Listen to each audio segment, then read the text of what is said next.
Ingin mendapatkan kumpulan lengkap seputar Tanya Jawab bersama Buya Yahya? Dapatkan segera buku Buya Yahya Menjawab, berisikan kumpulan tanya jawab seputar problematika umat yang dikemas secara jelas, lugas, dan ringkas.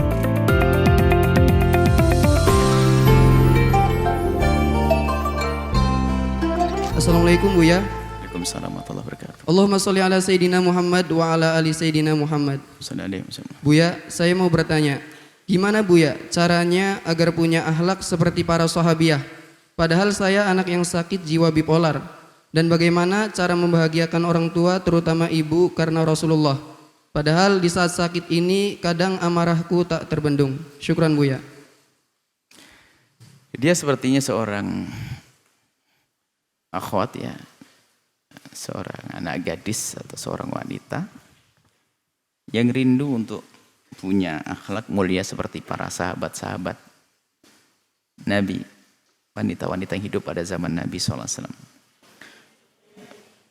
Kerinduan Anda ini sudah sangat cukup untuk bisa digolongkan bersama mereka jika Anda tulus merindukan itu semuanya. Sebab banyak orang rindu dengan lesan saja. Tapi kalau itu kerinduan dari hati Anda, siapapun Anda, maka dengan kerinduan yang tulus itu sudah sangat cukup, karena kerinduan itu akan menjadikan seseorang mudah meniru. Mulai dari kekaguman yang menguasai hati Anda, mengidolakan, Anda rindu untuk meniru, itu bagian daripada keimanan yang sesungguhnya. Sebab hari ini kami hanya membidik, mencermati ini. Karena banyak hari ini orang bukan rindu untuk seperti sahabiat. Tidak tahu yang dirindukan dia pengen kayak siapa itu. Niru siapa nggak paham. Mulai dari dandanannya, potongan rambutnya, jalannya, sampai jenggelnya setinggi apa, macam-macam.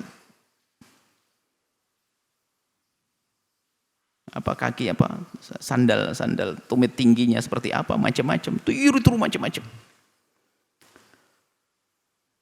Tapi dengan pertanyaan ini unik bagi kami. Makanya kalau ada pertanyaan ini menarik. Ini orang bertanya pengen kayak sahabiat. Allah. Indah sekali. Dengan kekurangannya dia. Dia punya, atau bipolar itu adalah semacam apa ya, penyakit mental juga.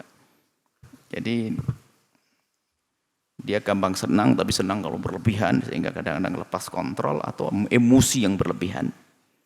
Kalau sudah marah tidak bisa ditunda. Tapi dia sadar makanya. Tapi kami membidik bahasanya Anda merindukan untuk menjadi seperti sahabat sudah luar biasa. Itu kunci untuk Anda bisa meredam penyakit Anda tadi. Bipolar ada semacam. Ini yang ngerti adalah pakar-pakarnya, psikolog. Jadi emosi itu mental sebetulnya. Hanya kalau saya bicara penyakit mental itu biasanya dihubungkan dengan masalah genetik atau turunan. Kami lebih ingin meminggirkan, memang dibahas biasanya ada keturunan di antara sebabnya, ada lingkungan sebabnya, ada mungkin permasalahan yang menjadikan dia semacam itu mungkin, tapi gen kita pinggirkan supaya tidak ada seorang anak prasangka buruk kepada ayahandanya. Yang jelas dia adalah sakit, makanya kita perlu membahas tentang itu sakit. Anda sakit, Anda sadar, Anda emosi tiba-tiba kalau datang nggak bisa terkontrol atau di saat kesenangan nggak stabil, itu bahaya, itu sakit. Jadi Anda harus menyadari itu sakit. Seperti halnya orang sakit tulang, sakit gigi, sakit pusing, semuanya sama, beda. Hanya bedanya itu mental Anda yang sakit, yang lain adalah sakit fisik. Sehingga kami juga menuntut, menginginkan orang ada di kiri kanannya memahami kalau orang itu sakit. Jadi dua-duanya ini lebih senang kami untuk memahamkan semuanya. Dari yang sakit sadar, faham kalau dia sakit. Kemudian yang ada di kiri kanannya memahami kalau dia sakit. Jadi kalau ada orang sakit tulang, dia jarum kesakitan, dia memang kalau dia menangis menjerit juga tidak disalahkan kalau orang ngerti dia sakit. Oh sakit, oh sakit. Dia dimaklumi karena tahu kakinya sakit. Maka kami merindukan yang ada di kiri kanannya bisa maklum, oh dia lagi sakit. Tapi yang lagi sakit kaki itu ya kalau bisa ditahan dikit deh, jangan keras-keras amat deh, takut yang tidur bangun, kan begitu. Ya, maksudnya semuanya sama-sama paham, tidak boleh saya itu sakit kamu harus tahu diri, wah jerit-jerit gitu lah, ini nggak benar itu. Nah ini sakit fisik, sakit mental juga demikian. Nggak bisa, saya nggak bisa nahan. Sama orang sakit tulang itu juga nggak bisa nahan. Sakit bener dia. Oh, sakit.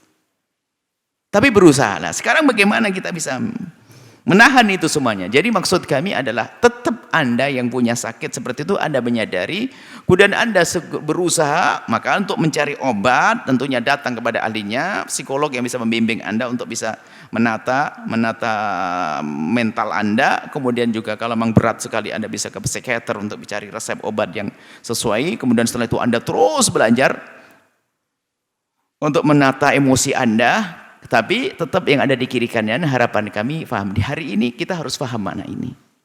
Tolong yang ada di kiri kanan. Maksudnya begini, di rumah kita mungkin ada seorang yang tiba-tiba penyakit semacam ini. Tapi karena pasangannya tidak menyadari, maka seorang istri yang serta-merta, saya minta cerai. Suami saya temperamen.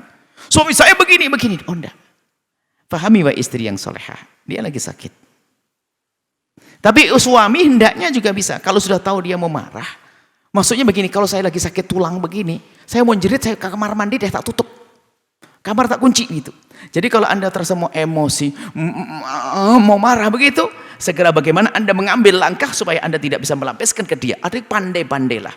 Dan itu tentunya perlu proses, jadi makanya belajar tadi. Sebetulnya kami bukan seorang psikolog atau sebagainya, cuman kami menghimbau bagi siapapun, kami ingin menghantarkan bagi siapapun yang lagi sakit tulang, sakit fisik, pergi ke dokter ya. Kalau ternyata sakit mental, ke ahlinya, psikolog. Datang ke sana, minta bimbingan, yang ngerti syariat juga. Maksud kami seperti itu. Jadi jangan sampai dibiarkan, lalu ada menyerah. Emang saya begini mau gimana? Apalagi bahasa, emang saya udah begini. Enggak. Anda sakit, tapi bisa sembuh asalkan mau. Dan jangan biarkan itu akan bertambah terus. Sampai derajat mentalnya benar rusak ya. Ada muncul orang gila, orang ini. Karena apa? Dia nggak mau berobat. Karena ada orang sakit koreng biarkan atau sakit sampai diamputasi karena dia membiarkan penyakit itu. Tapi kalau dia segera berobat akan sembuh, maka himbauan kami adalah ada binatang yang ingin cari hidup. Apa tadi? Ya seperti itu. Dia orang sakit pengen sembuh, usaha untuk sembuh, berusaha ya. Jadi untuk yang punya sakit mental, jangan menyerah. Sepahit apapun Anda. Seperti orang yang sakit gigi biasanya. Kayak sakit gigi deh. Sakit gigi itu biasanya kalau lagi sakit gigi baru pergi ke dokter. Kan begitu ya. Mestinya tidak begitu dong. Sebelum sakit gigi dia berobat.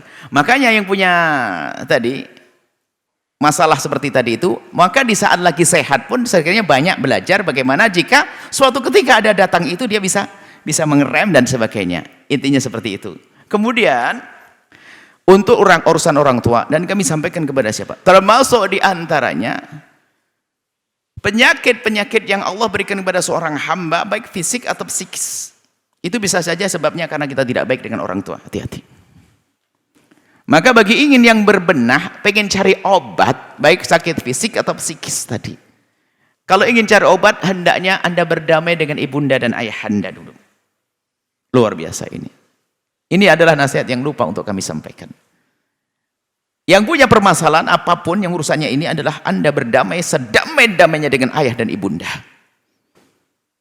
Mungkin ibunda Anda sangat jelek, itu ada dengan perilaku. Tapi ingat, kalau sudah Anda bisa berdamai, akan mudah menyelesaikan permasalahan apapun pada diri Anda, termasuk permasalahan mental tadi. Nah, dia ingin berbuat baik, maka jadikan bahwasanya ibunda Anda adalah pintu yang sangat luas untuk mencari ridho Allah. Maka disitulah kalau Anda meyakini itu, maka Anda akan mudah mengerem untuk bisa marah pada ibunda Anda. Anda jangan menyerah, saya marah enggak, itu ibuku, surgaku, kemuliaanku. Oh, Anda mau emosi, ingat itu. Sebesar apapun rasa sakit, Anda masih bisa nahan. Ibaratnya ya, sakit kayak apapun, mungkin kalau di depan adik kita, abang kita bisa jerit. Tapi di depan guru kita, kita bisa. Apalagi kita di hadapan Allah Jalla Jalaluh, di hadapan ibunda kita yang sangat kita hormati, kita emosi emosi amarah seperti apapun, insya Allah masih bisa ditahan. Tapi ingat, harus setelah itu tetap berusaha. Karena kalau penyakit mental itu kalau sudah datang, ya datang begitu. Cuman itu yang kami sampaikan untuk ngerem. Ada, untuk mengerem masih ada. Untuk menahan itu ada, tapi tetap setelah itu mohon dengan kepada siapapun yang punya gejala semacam ini, hendaknya menyadari kalau itu adalah sakit agar tidak dibiarkan, segera cari obat. Saya cari obat kepada ahlinya, kami sampaikan, nanti minta petunjuk kepada psikolog. Kemudian kalau memang sudah berat sekali, nanti bisa disambungkan dengan psikiater untuk bisa memberikan obat-obat yang sesuai. Dan tidak usah takut masalah obat, bukan urusan candu tidak candu, akan tapi asalkan sesuai dengan petunjuk yang benar. Ini banyak sekali selama ini kami dengar, ada orang punya permasalahan selama ini tapi tidak anggap sebagai penyakit, sehingga tambah parah, tambah parah, tambah parah. Dan itu akan mempengaruhi yang lainnya. Sehingga itu menular itu, karena orang dilakukan seperti itu, dia punya permasalahan yang serupa. Sehingga perilakunya dialirkan kepada anaknya, sehingga anaknya punya sifat yang serupa, punya mental yang serupa. Ini bahaya sekali. Maka mohon semuanya menyadari kalau itu adalah penyakit. Kemudian, jika Anda menyadari itu sakit, kemudian Anda berusaha untuk berobat, kemudian Anda berusaha, maka itu seperti itu ibadah yang luar biasa besar. Dengan sabarnya Anda dengan sakit itu, Anda tahu sakit, di saat Anda kesabaran Allah akan beri surga tinggi di hadapan Allah. Jadi itu termasuk orang yang disanjung kalau dia sabar dengan sakitnya. Yang penting jangan tidak berusaha untuk berobat.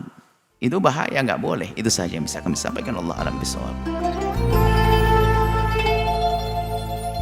Sahabat Al-Bahjah TV, setelah menyaksikan video ini, jangan lupa bersolawat kepada baginda Nabi Muhammad. Shollu ala Nabi Muhammad. Allahumma sholli alaihi wa ala alihi wa sahbihi.